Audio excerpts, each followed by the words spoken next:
Alice's Adventures in Wonderland by Lewis Carroll. Read by Luke Donovan. Chapter 12. Alice's Evidence. "Here," cried Alice, quite forgetting in the flurry of the moment how large she had grown in the last few minutes, and she jumped up in such a hurry that she tipped over the jury box with the edge of her skirt, upsetting all the jurymen onto the heads of the crowd below. And there they lay, sprawling about, reminding her very much of a globe of goldfish she had accidentally upset the week before. "Oh, I beg your pardon," she exclaimed in a tone of great dismay, and began picking them up again as quickly as she could, for the accident of the goldfish kept running in her head, and she had a vague sort of idea that they must be collected at once and put back into the jury box, or they would die. "The trial cannot proceed," said the king in a very grave voice, "until all the jurymen are back in their proper places.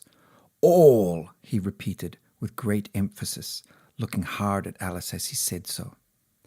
Alice looked at the jury box and saw that in her haste she had put the lizard in head downwards, and the poor little thing was waving its tail about in a melancholy way, being quite unable to move. She soon got it out again and put it right. "Not that it signifies much," she said to herself. "I should think it would be quite as much use in the trial one way up as the other."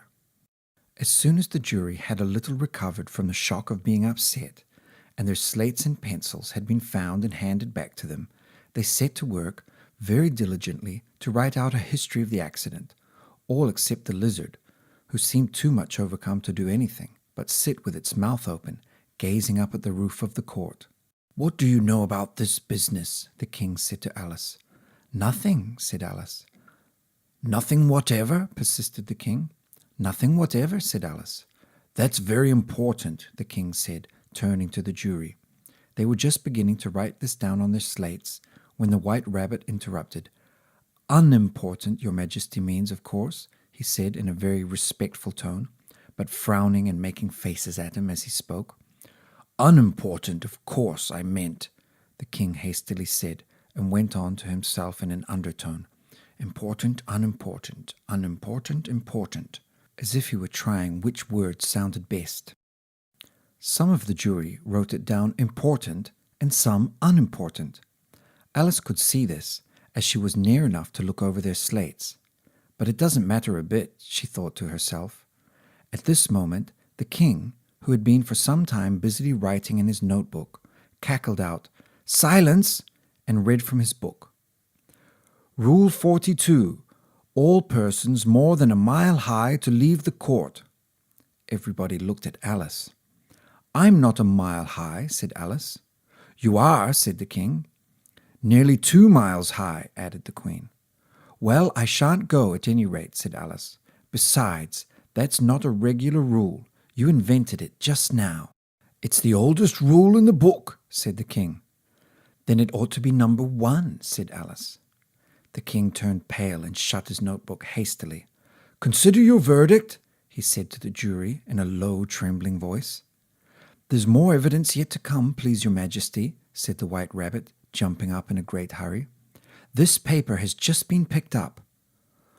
"What's in it?" said the queen. "I haven't opened it yet," said the White Rabbit, "but it seems to be a letter written by the prisoner to somebody." "It must have been that," said the king, "unless it was written to nobody, which isn't usual, you know." "Who is it directed to?" said one of the jurymen. "It isn't directed at all," said the White Rabbit. "In fact, there's nothing written on the outside." He unfolded the paper as he spoke and added, "It isn't a letter after all. It's a set of verses." "Are they in the prisoner's handwriting?" asked another of the jurymen. "No, they're not," said the White Rabbit, "and that's the queerest thing about it." The jury all looked puzzled. "He must have imitated somebody else's hand," said the king. The jury all brightened up again. "Please your majesty," said the knave, "I didn't write it, and they can't prove I did. There's no name signed at the end." "If you didn't sign it," said the king, "that only makes the matter worse. You must have meant some mischief, or else you'd have signed your name like an honest man." There was a general clapping of hands at this. It was the first really clever thing the king had said that day. "That proves his guilt," said the queen. "It proves nothing of the sort," said Alice. "Why, you don't even know what they're about." "Read them," said the king. The White Rabbit put on his spectacles. "Where shall I begin, please your majesty?" he asked. "Begin at the beginning," the king said gravely, "and go on till you come to the end. Then stop." These were the verses the White Rabbit read. "They told me you had been to her and mentioned me to him. She gave me a good character, but said I could not swim. He sent them word I had not gone. We know it to be true. If she should push the matter on, what would become of you? I gave her 1, they gave him 2. You gave us 3 or more. They all returned from him to you, though they were mine before. If I or she should chance to be involved in this affair, he trusts to you to set them free exactly as they were. My notion was that you had been, before she had this fit, an obstacle that came between him and ourselves and it. Don't let them know she liked them best, for this must ever be a secret kept from all the rest between yourself and me." "That's the most important piece of evidence we've heard yet," said the king, rubbing his hands. "So now let the jury—" "If any one of them can explain it," said Alice.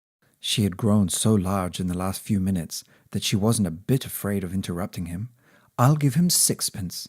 I don't believe there's an atom of meaning in it." The jury all wrote down on their slates, "She doesn't believe there's an atom of meaning in it." But none of them attempted to explain the paper. "If there's no meaning in it," said the king, "that saves a world of trouble, you know, as we needn't try to find any. And yet, I don't know," he went on, spreading out the verses on his knees and looking at them with one eye. "I seem to see some meaning in them after all. Said I could not swim. You can't swim, can you?" he added, turning to the knave. The knave shook his head sadly. "Do I look like it?" he said, which he certainly did not, being made entirely of cardboard. "All right so far," said the king, and he went on muttering over the verses to himself. "We know it to be true. That's the jury, of course. I gave her 1, they gave him 2. Why, that must be what he did with the tarts, you know." "But it goes on, they all returned from him to you," said Alice. "Why, there they are," said the king triumphantly, pointing to the tarts on the table. "Nothing can be clearer than that." Then again, "Before she had this fit." "You never had fits, my dear, I think," he said to the queen. "Never," said the queen furiously, throwing an inkstand at the lizard as she spoke. The unfortunate little Bill had left off writing on his slate with one finger, as he found it made no mark, but he now hastily began again, using the ink that was trickling down his face as long as it lasted. "Then the words don't fit you," said the king, looking round the court with a smile. There was a dead silence. "It's a pun," the king added in an offended tone, and everybody laughed. "Let the jury consider their verdict," the king said, for about the 20th time that day. "No, no," said the queen. "Sentence first, verdict afterwards." "Stuff and nonsense," said Alice loudly. "The idea of having the sentence first." "Hold your tongue," said the queen, turning purple. "I won't," said Alice. "Off with her head," the queen shouted at the top of her voice. Nobody moved. "Who cares for you?" said Alice. She had grown to her full size by this time. "You're nothing but a pack of cards." At this, the whole pack rose into the air and came flying down upon her. She gave a little scream, half of fright and half of anger, and tried to beat them off, and found herself lying on the bank with her head in the lap of her sister, who was gently brushing away some dead leaves that had fluttered down from the trees upon her face. "Wake up, Alice dear," said her sister. "Why, what a long sleep you've had." "Oh, I've had such a curious dream," said Alice, and she told her sister, as well as she could remember them, all these strange adventures of hers that you have just been reading about. And when she had finished, her sister kissed her and said, "It was a curious dream, dear, certainly.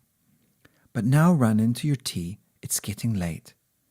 So Alice got up and ran off, thinking while she ran as well she might.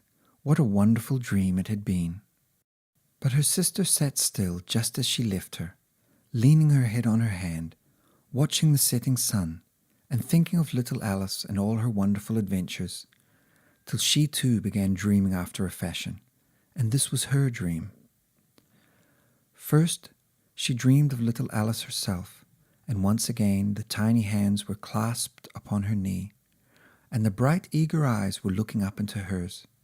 She could hear the very tones of her voice, and see that queer little toss of her head to keep back the wandering hair that would always get in her eyes. And still as she listened, or seemed to listen, the whole place around her became alive, the strange creatures of her little sister's dream. The long grass rustled at her feet as the white rabbit hurried by. The frightened mouse splashed his way through the neighboring pool. She could hear the rattle of the teacups as the March Hare and his friends shared their never-ending meal, and the shrill voice of the Queen ordering off her unfortunate guests to execution.